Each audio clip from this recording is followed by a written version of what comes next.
Bonjour Benjamin Damien, vous êtes l'administrateur délégué d'une société qui s'appelle BioExpert à Namur. Vous êtes une spin-off des facultés universitaires de Namur. Alors ce qui n'est pas banal, c'est qu'à la fois vous êtes expert en biologie, vous êtes expert en informatique.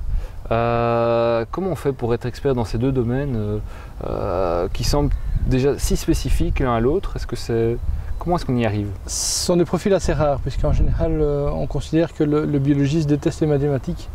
Et en général, le mathématicien n'est pas fou de biologie, puisque c'est en général une logique un peu floue. Donc ça demande des profils un peu aventuriers, ou des gens qui ont fait de la biologie et qui sont intéressés depuis très longtemps à l'informatique, et qui sont compétents dans ce domaine. C'est ça. Vous êtes actif dans tout ce qui est médical, diagnostic, traitement de données? C'est ça. Donc on analyse les données qui viennent du biologique, ou du pharmaceutique, de l'agroalimentaire, du vétérinaire, et on traite ces données pour les rendre, on va dire, compréhensibles par un biologiste. C'est ça. Donc vous êtes tous des grosses têtes chez BioExpert, quoi. Faut voir ça comme ça.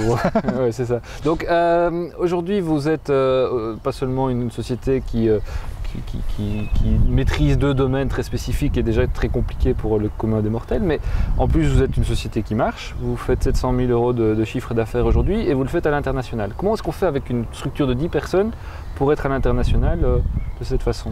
Il faut savoir, l'essentiel de notre marché sont des grands pharma pour lesquels, pour les approcher, on peut faire ce qu'on appelle du marketing direct. Donc c'est prendre son téléphone et appeler le central de la société et c'est d'obtenir les gens qui sont intéressés par la technologie. Donc voilà, vous êtes 10 personnes, experts dans un domaine très spécifique et puis on ne vous raccroche pas au nez. Comment vous faites?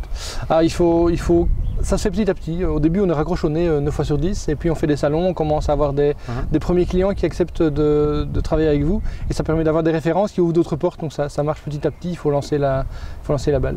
De façon générale, est-ce que vous avez l'impression qu'aujourd'hui, la façon de fonctionner de ces entreprises est en train de changer vers un modèle plus en réseau et plus accueillant justement pour des petites entreprises et des petites structures comme la vôtre? Oui, on remarque ça depuis quelques années où beaucoup de sociétés qui étaient des palais d'argent tout à fait fermés. Chez Saddam Hussein, vous avez l'impression de rentrer chez Saddam Hussein? Pas jusque-là, mais enfin, en tout cas, on nous faisait bien sentir qu'on était un petit, qu'on n'avait pas grand-chose à apporter. Et maintenant, il y a beaucoup d'ouverture et dans les salons internationaux où il y a des réseaux de partnering, on voit beaucoup de délégués de ces grandes sociétés qui viennent enquêter finalement sur ce que peuvent donner les petites sociétés, aussi au niveau technologique, au niveau nouvelles molécules. Donc il y a vraiment une ouverture qui a changé il y a 2 ans. Pourquoi?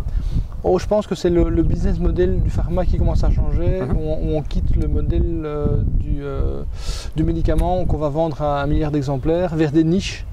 Et alors ces niches sont souvent très risquées, donc on va plutôt chercher ces médicaments en phase initiale de développement chez des petites sociétés qui les ont créés.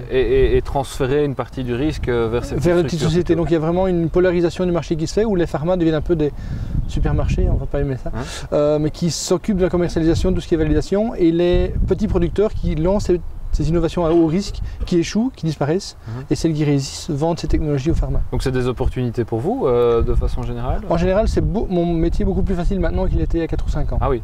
Donc à la crise près, mais on a une ouverture qui est très forte, à la fois du pharma qui était notre marché de départ, mais également de l'agroalimentaire, puisque des sociétés comme Danone ou Nestlé utilisent des technologies qui sont celles du pharma. On a tout ce qui est vétérinaire, on a tout ce qui est amélioration des plantes, génétique des plantes. Il n'y a plus de silos finalement, comme de ce qu'on comprend de votre activité? C'est très transversal, donc on n'a pas vraiment de limitation. On a des projets amusants où on essaie de déterminer quelles sont les races dans un chien qui est un bâtard, et on fait du diagnostic médical et on fait de l'amélioration de plants de maïs, mais avec la même technologie au départ. Donc il y a beaucoup de choses. C'est ça, donc pour rappeler, vous traitez des données qu'on vous envoie. Vous disiez par exemple que une entreprise pharmaceutique disait voilà les données avant traitement au test et voici les données après traitement de test. Voilà. Quel est l'effet de mon nouveau médicament? Voici les données génétiques, protéines, etc. avant le test, voici la même chose après. Dites-moi ce qui s'est passé, dites-moi quelles sont les parties des rouages qui ont été modifiées avant et après. C'est ça.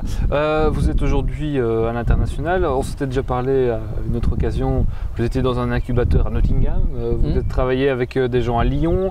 Maintenant, vous êtes avancé sur un partenariat avec l'Université du Texas, enfin une société qui est une spin-off comme vous. Tout à fait. L'Université du Texas, en collaboration avec la région wallonne ici à Namur. Est-ce que c'est l'avenir également? Est-ce que pour vous, c'est la tendance nécessaire pour vous permettre de grandir et de trouver des nouveaux débouchés? Je pense que le marché est très important mais très dispersé dans le monde et je pense que ne pas réfléchir en termes de frontières, c'est effectivement l'avenir.